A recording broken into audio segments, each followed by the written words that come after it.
அஸ்ஸலாமு அலைக்கும் வரஹ்மத்துல்லாஹி வபரகாத்துஹு. தினமும் ஒரு தெளிவு. சலாத்துன்னாரியா ஓதுவது இஸ்லாத்தில் உள்ளதா?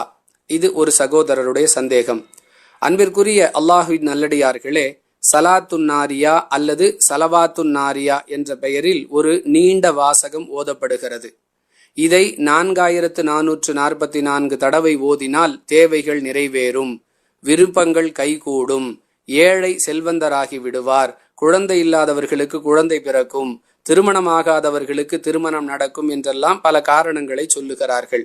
அன்பிற்குரியவர்களே, சலாத்துன்னாரியா அல்லது சலவாத்துன்னாரியா என்ற இந்த வாசகம் திருக்குரானிலோ ஹதீஸிலோ இடம்பெற்றிருக்கிறதா என்று தேடி பார்க்கும் பொழுது அப்படி ஒரு வாசகம் கிடைக்கவில்லை. மேலும் சலாத்துன்னாரியா என்ற பெயரில் ஓதக்கூடிய நீண்ட வாக்கியமாக இருக்கக்கூடிய அல்லாஹும்ம சல்லி சலாத்தன் காமிலத்தன் வசல்லிம் சலாமன் தாம்மன் என்ற வாசகமும் குரானிலோ ஹதீஸிலோ இடம்பெறவில்லை. எந்த ஒரு வாசகம் அல்லது எந்த ஒரு தலைப்பு குரானிலும் ஹதீஸிலும் இல்லையோ அது மார்க்கமாக முடியாது என்பது இதற்கான மிக தெளிவான பதில். எது மார்க்கம் இல்லையோ அதை கொண்டு அல்லாஹ்விடம் நன்மையை பெற முடியாது, அதை கொண்டு அல்லாஹுடைய உதவி கிடைக்காது என்பதை நாம் தெளிவாக விளங்கிக் கொள்ளலாம். மேலும் இந்த வாசகத்தில் ரசூலுல்லாஹி ஸல்லல்லாஹு அலைஹி வஸல்லம் அவர்களை புகழுகிறோம் என்ற பெயரில் அவர்களை அல்லாஹுவை விட உயர்ந்த தரத்தில் வைக்கக்கூடிய தெளிவான இணை வைப்பு இருப்பதை நாம் உணர்கிறோம். ஒருபோதும் இணை வைக்கும் காரியம் இஸ்லாமாக ஆகாது என்பதையும் இதற்கான விளக்கமாக நாம் புரிந்து கொள்ளலாம். அன்பிற்குரியவர்களே, இதை ஓதுபவர்கள் தங்களுடைய தேவைக்காக தாங்களே ஓதிக்கொள்வதில்லை, மாறாக கூலிக்கு ஆட்களை ஏற்பாடு செய்து ஓதுகிறார்கள்.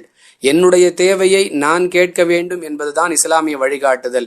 எனக்காக ஒரு ஆளை கூலிக்கு அமர்த்தி அவர் கேட்பதால் என் தேவை நிறைவேறும் என்பது இஸ்லாமிய அடிப்படை நம்பிக்கைக்கு எதிரான ஒரு செயல். இப்படி பல முரண்பாடுகளும் குழப்பங்களும் மார்க்க அடிப்படைக்கு எதிரான அம்சங்களும் இருக்கக்கூடிய இந்த சலாத்துன்னாரியாவுக்கும் இஸ்லாத்திற்கும் எந்த சம்பந்தமும் இல்லை. இதனுடைய பெயர் சலாத்துன்னாரியா அல்லது சலவாத்துன்னாரியா. நார் என்று சொன்னால் நெருப்பு. குர்ஆனிலும் ஹதீஸிலும் நரக நெருப்பிற்குத்தான் நார் என்ற சொல் பயன்படுத்தப்படும். நரகத்திற்கு அழைத்து செல்லக்கூடிய சலவாத்து அல்லது நரகத்தை பெற்றுத்தரக்கூடிய சலவாத்து என்பதுதான் இதற்குரிய பெயராக இருக்கிறது. இப்படிப்பட்ட நிலையில் உள்ள ஒரு சொல்லோ சொற்றொடரோ இஸ்லாமிய வழிகாட்டுதலில் அமைந்ததாக இருக்காது என்பது மிக தெளிவான உண்மை.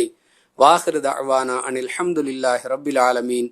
அஸ்ஸலாமு அலைக்கும் வரஹ்மத்துல்லாஹி வபரகாத்துஹு.